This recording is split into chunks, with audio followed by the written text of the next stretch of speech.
우리 한 주간 특별히 자녀들을 위해서 기도하는데 오늘 이제 부서 상관없이 그냥 나온 날 기도 받으면 됩니다. 우리 오늘 중고등부 청소년 친구들, 청년들 나왔는데 우리 박수로 축복하겠습니다. 새벽에 나오는 게 쉽지 않죠. 저도 이제 신학을 시작하고 이제 새벽 기도를 인도해야 되는데 그 처음 인도했던 교회는 4시 50분에 했어요. 4시 50분에 한 번, 6시에 2부, 1부, 2부 있었는데 4시 50분은 주로 한 분 정도 나오세요. 이제 부목사, 부교육자는 이제 1부를 4시 50분에 인도했는데 일찍 일어나야 되죠. 근데 뭐 아무리 그 전에는 4시 전에 일어날 일이 없지 않습니까? 그래서 거의 2주에 한 번은 이비인후과 간 것 같아요. 아파가지고 생목으로 지금 여러분 아침부터 4시 가수들도 오전에는 여러분 콘서트를 안 하는 거 아십니까? 안 하는데 매일 안 하던 새벽에 찬양하고 하니까 매일 아프고 몸살 나고 막 그랬던 것 같아요. 여러분들 이제 4일 일주일째 가고 있는데 잘 이겨내시고 또 승리하시기 바랍니다. 예. 여러분들 천국을 요새 누리고 계십니까? 바꿔서 얘기하겠습니다. 천국을 누리고 싶습니까? 예. 여러분 우리가 예수님이 공생이 시작할 때 처음에 세례를 받으시죠. 세례는 죽는 겁니다. 물 위에 이렇게 올리듯이 이전에 내가 죽고 새로 태어나는 것인데 그래야지만 그것이 하나님이 나를 사랑한다 라는 것을 알아차리기 위해서는 내가 죽고서 다시 태어나는 것입니다. 즉 다시 태어나는 것은 하나님이 나를 사랑하는 것을 깨닫고 믿을 때 다시 태어날 수 있게 되는 거죠. 그 이후에 시험을 이기는 것도 역시 마찬가지입니다. 하나님이 나를 사랑한다라는 것을 알고 있을 때만이 시험을 이길 수 있게 됩니다. 그럼 천국을 어떻게 누리게 되는가? 세례도 내가 죽어야 되고, 여러분 우리 천국 하나님 나라 하나님께서 얘기하신 하나님의 나라 어떻게 갑니까? 죽어야 갑니다. 그죠? 우리 호흡이 끊기고 죽어야지만 천국 갑니다. 그러면 꼭 죽어야지만 천국 가는가? 천국을 지금 누릴 수 없는가? 라고 얘기할 때 하나님께서는 뭐라고 하는가? 예수님이 공생에 이제 시작하고 첫 번째, 여러분 얼마나 참고 참았겠습니까? 말씀이신 예수님이고 구약 성경에서 하나님께서 계속해서 말씀하시다가 이제 아들 예수님을 보내서 첫 번째 하시고자 하는 말씀이 여러분 뭐라고 생각합니까? 하나님의 나라에 대해서 얘기를 하십니다. 하나님의 나라. 근데 그 하나님의 나라에 대해서 얘기하실 때 첫 번째 설교는 무엇인가? 여러분 뭐라고 나와 있어요? 하나님의 나라가 가까이 왔으니 회개하고 복음을 믿으라. 하나님의 나라, 천국을 이 땅 가운데 누리고 싶으냐? 그러면 뭐 하라고 그럽니까? 따라하겠습니다. 회개하라고 얘기를 합니다. 회개하면 우리는 움츠려들고 왠지 모르게 이제 주눅이 들고 막 그렇게 되는데 회개는 그런 것이 아니라 하나님의 나라를 지금 이 땅에서 누리고 경험하는 가장 중요한 것이고 예수님이 선포한 첫 번째 여러분 메시지입니다. 오늘 말씀 보면은 요한이 잡힌 후에 예수님이 이제 드디어 사역을 시작하죠. 요한은 구약 성경의 마지막 상징적인 인물이라고 얘기할 수 있고 신약과 구약을 연결하는 예수님이 이 땅에 오시기 전에 선발대의 역할을 하는 그 과도기적인 그 연결하는 그 사람인데 어쨌든 구약의 율법 시대를 마감하는 사람 중에 한 명입니다. 즉 요한이 잡힌 후에 예수님이 이제 본격적으로 공생애를 시작하는 그 뜻은 이제 율법의 시대가 끝났다라는 것입니다. 율법의 시대. 율법이 안내하는 시대는 끝났다. 율법은 예수님께를 안내하는 안내자의 역할을 하게 되는데 그 요한의 시대가 끝났고 드디어 이제 때가 찼다라고 얘기합니다. 기계적인 시간, 어떤 시계로 안내되는 그런 시간이 아니라 예수님이 오므로 말미암아 때가 차게 됐다. 드디어 하나님께서 본격적인 일을 하기 시작했다라고 얘기를 하게 됩니다. 이제 됐다라는 때가 찼다. 하나님의 나라가 가까이 왔다라는 얘기는 하나님의 나라가 가까이 와서 때가 찼다라는 얘기는 이제 너희들 드디어 됐다, 이제 그만해라. 어떤 것을 그만해야 되는가? 하나님 없이 하는 그 모든 시도들을 그만해라라고 얘기를 하고 있습니다. 그러므로 하나님의 나라가 가까이 왔다. 하나님의 나라는 그냥 뭐 좋은 그것이 아니라 예수님이 통치하시는, 하나님이 통치하시는 하나님의 나라가 가까이 왔다. 여러분, 하나님이 통치하면 좋으시겠죠? 여러분의 삶을, 여러분의 그 모든 것을 하나님이 그 다스리면 좋을 것 같아요? 싫을 것 같아요?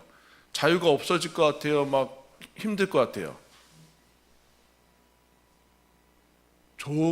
좋다라고 믿는 사람들이 크리스천이죠. 하나님이 나를 다스리면 다스릴수록 좋다. 하나님께 나아가면 나아갈수록 좋다라는 것이 여러분 믿음입니다. 하나님의 나라가 가까이 왔으니까 너희들 이제 때가 찼고 회개하고 복음을 믿으라 라고 얘기하는데, 여러분 하나님의 나라가 가까이 왔는데 왜 회개하라고 할까요? 그냥 받아들이면 되지 않습니까? 하나님의 나라가 가까이 왔다라는 얘기는 지금 여기는, 그리고 그 앞에 하나님 나라 전에는 내 왕국 속에서 살았다라는 그 얘기를 하고 있습니다. 하나님의 나라가 아니라 내 나라가, 내 나라 속에서, 내 나라 안에서 내가 통치하고 내가 마음대로 살아가는 그 나라 속에서 살았다. 그 결과 어떤 것을 겪게 됐는가? 선민 이스라엘도 망했다라고 얘기합니다. 망했다. 내가 어제 살펴봤듯이 내가 좋은 대로, 내가 원하는 대로 살아보인 결과 어떤 식으로 가는가? 죽더라 이렇게 얘기합니다. 신기하죠? 여러분, 내가 나를 가장 사랑해서 제일 위하고 제일 좋은 것을 알 것 같은데 그렇지 않습니다. 알코올 중독자들, 모든 중독의 그 이제 첫걸음들을 보게 되면 이렇게 해요. 당신이 좋아하는 그것이 당신을 지금 이 꼴로 만들었습니다라는 것이 여러분 그것입니다. 이거 내가 좋아하고 내 몸이 원하고 이거 하면 좋을 것 같고 기분이 잠깐 좋지만, 여러분 모든 죄와 중독의 여러분 그 이제 그 유혹은 어떤 거냐면은 절대로 만족을 주지 않는다라는 거예요. 만족 직전까지만 가게 한다라는 것이 죄요 중독이 속이고 있는 거죠. 만족을 절대로 주지 않고 만족 직전까지만 가게 해서 그것을 계속하게 만들어가는 게 죄요 중독입니다. 근데 그 사람들은 그것에 빠져는 이유는 그거 이제 하게 되면 만족을 얻을 것 같다라는 그 착각과 속임수에 계속해서 빠지게 되죠. 그 결과 어떻게 되는가? 내가 원하는 결과를 얻지 못하고 내 삶이 파멸되는 것을 보게 됩니다. 그게 여러분 이스라엘의 역사고 이스라엘이 하나님을 떠난 그 죄의 결과인 것을 보게 됩니다. 회개하라라고 얘기를 합니다. 회개하라. 즉 영혼의 방향성을 틀어라라고 얘기해요. 영혼의 방향성을 틀어라. 잘못되고 있는 길 깨달으면 빨리 유턴해야 된다. 빨리 유턴해야. 영혼에도 방향이 있고 삶에도 방향성이 있다. 영혼이 움직이고 있는데 회개라는 것은 그래서 무엇인가 한번 따라했습니다. 지금 그대로는 안 된다. 지금 그대로는 안 된다. 너 지금 그대로 가다가는 대단히 위험하고 심각한 결과를 가질 수 있다. 영혼이 가만히 있는 것 같은데 그렇지 않고 영혼은 하나님 없으면, 하나님에 의해서 방향이 틀어지지 않으면 계속해서 죄를 향해서 나아갈 수밖에 없다. 죄는 끈끈이처럼 붙어 있어서 우리 영혼이 하나님 안에서 거듭나지 않으면 죄와 이 접착력이 강하기 때문에 끊임없이 거기로 가서 결국에는 죄가 인생의 호흡이 끝날 때까지 우리를 다스려서 결국에는 망하게 만든다. 거기서 돌아서야 된다. 그것을 끊어야 된다라고 얘기를 하게 됩니다. 그런데 여러분 죄는 언제나 문제가 뭐냐 하면은 무감각하게 만드는 게 문제예요. 어떤 것이 무감각한가? 멸망과 지옥에 대해서 무감각하게 만드는 것이 죄의 특징입니다. 그래서 괜찮다라고 끊임없이 근거 없는 낙관을 하게 돼요. 괴로우니까 여러분 죄를 짓는 거거든요. 지금 현실을 직시하고 직면하기 어려우니까 자꾸 다른 데로 빠지는 거예요. 다른 데로 빠지는 거. 우리 청소년들 이런 얘기 하면 안 되는데 다음에 안 해. 자꾸 왜 그 내 삶의 어려운 점에 직면하기 어려우니까 자꾸 이제 부모님들이 하기 싫은 쪽으로 빠지게 되는 이유는 거기 가상 현실이나 거기에서는 여러분 뭔가 내 왕국이 차려지는 것 같거든요. 그러나 여러분 그거 다 허상이죠. 허상. 그럼 어른들이라고 그렇지 않은가? 그렇지 않죠. 어른들도 역시 그 현실에 대한 그 고달픔이 있기 때문에 자꾸 가상과 그것을 빠져나갈 수 있는 쪽으로 찾게 되는데, 그러면 여러분 더 어렵게 되고, 돌아오면 깨면 또 어렵게 되고, 그렇게 반복되는 것을 보게 됩니다. 근데 예수님이 오셔서 이제 그런 무감각하고 중독에 빠지고 너를 마비시키는 것에서 나와서 이제 나와라, 괜찮다, 지금 어디에 서 있든지 간에 어디까지 갔든지 간에 돌이켜라, 그 방향에서 틀어서 유턴해야 된다라고 얘기를 하게 됩니다. 그러면서 하나님께서 회개하고 복음을 믿으라라고 해요. 회개하는 것만이 중요한 게 아니라, 회개하면 우리는 자꾸 내가 어제 뭘 잘못하고 그렇게 따지게 되는데, 그렇지 않고, 그게 아니라 회개하라는 이유는 그 상태에서 하나님을 받을 수는 없으니까, 죄의 상태에서 하나님을 받아서 영생하겠다는 얘기냐, 영원히 죄짓겠다는 얘기냐, 그 얘기 아니지 않냐. 그러니까 돌이켜서 받아라, 깨끗한 상태에서 받으라. 그게 여러분 율법인 것이죠. 율법은 우리한테 엑스레이를 들이대서 너가 지금 깨끗하지 않다, 깨끗한 상태에서 하나님을 받아라, 깨끗한 상태에서 옷 입어야 되지 않냐, 몸이 더러운데 새 옷 입으면 뭐하냐, 안에서부터 더러우면 오게 되는데 그거 하라는 것을 이제 율법이죠. 그게 세례 요한이 하는 겁니다. 그래서 회개란 여러 가지 정의들이 있는데, 루터가 이런 정의를 했습니다. 회개란 더 이상 그렇게 하지 않는 것이 회개다.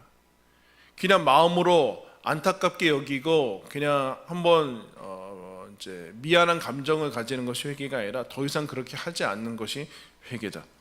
그러면서 그렇게 여러분 이제 이것을 알고서 더 이상 그렇게 하지 않으려고 하면은 여러분 어떻게 될 것 같아요?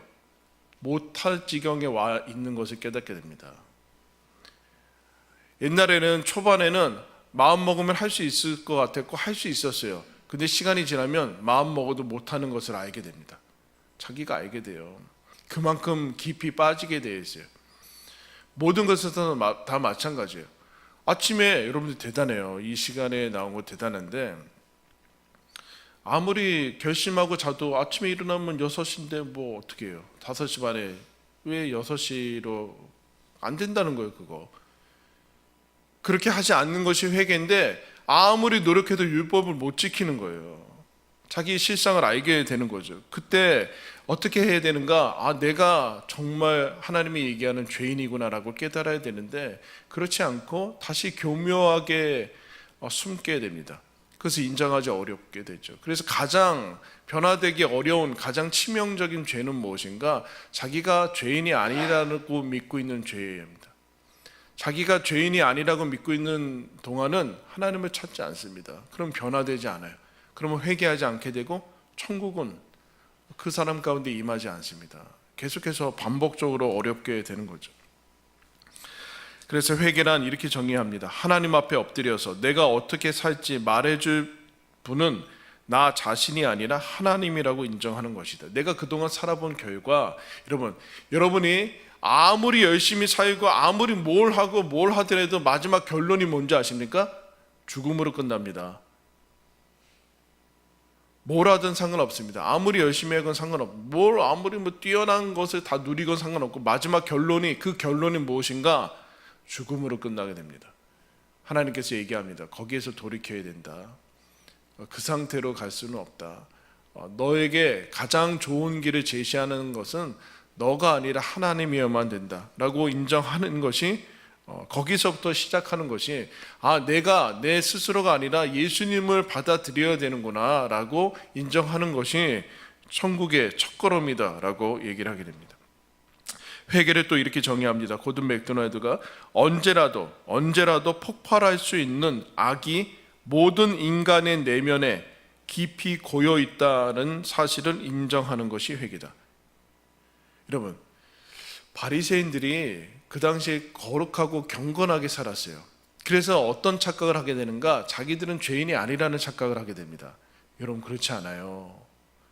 그런 환경과 상황에 처하지 않았기 때문에 그런 거예요. 더 교묘한 외식하고 위선하는 그런 죄를 저지르게 되는데, 내 안에 악이 언제나 잠재되어 있어서 폭발할 수 있는 가능성이 있다는 사실을 아는 사람만이 조심하게 되고, 어제 얘기했죠. 가장 여러분 시험에 드는 사람이 언제예요? 누구예요?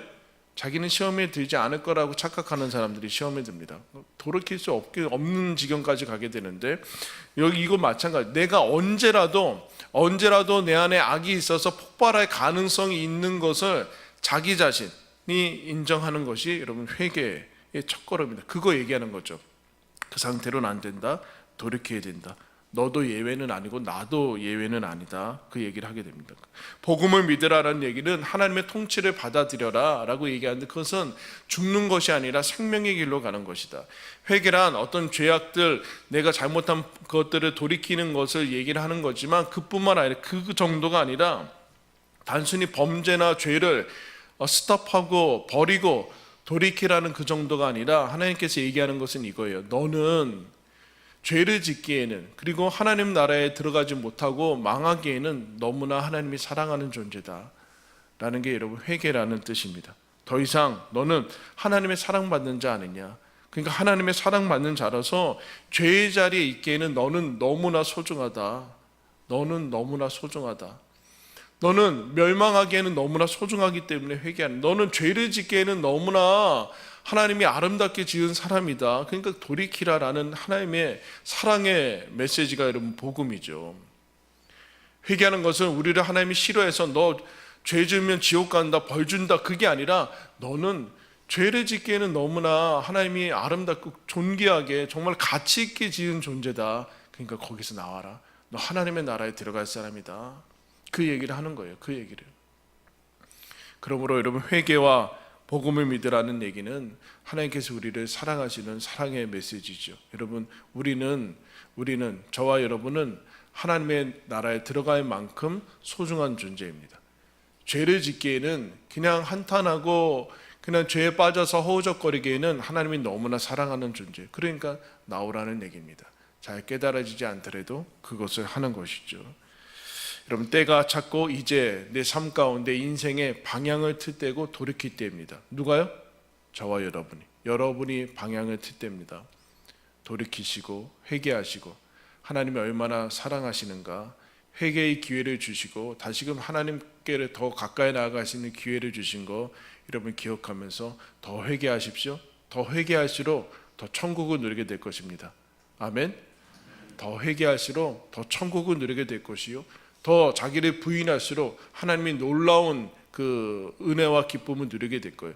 여러분 새벽을 깨우면 분명히 피곤해요. 근데 여러분 영혼의 충만함이 있지 않습니까? 영혼의 충만함이 있지 않습니까? 뭐라고 말할 수 없는, 세상 사람들은 알지 못하는 그 충만함이 있고, 물론 삶이 여전히 문제들이 있을지 모르지만 그거와 상관없이 하나님이 주시는 뿌듯함과 기쁨과 은혜와 담대함과 그 약속을 향한 그 신뢰와 정말로 이제 드디어 하나님께서 주신 그 약속을 믿을 수 있는 그와 같은 은혜가 있지 않습니까? 그것을 향해서 달려가는 것이죠. 여러분 첫 번째 메시지입니다. 회개하는 겁니다. 회개하고 복음을 받아들이고 내가 그 정도로 하나님께서 사랑하는 사람이다 라는 걸 기억하면서 오늘도 그리고 앞으로도 회개하면서 천국을 누리는 저와 여러분들 되기 바랍니다. 우리 기도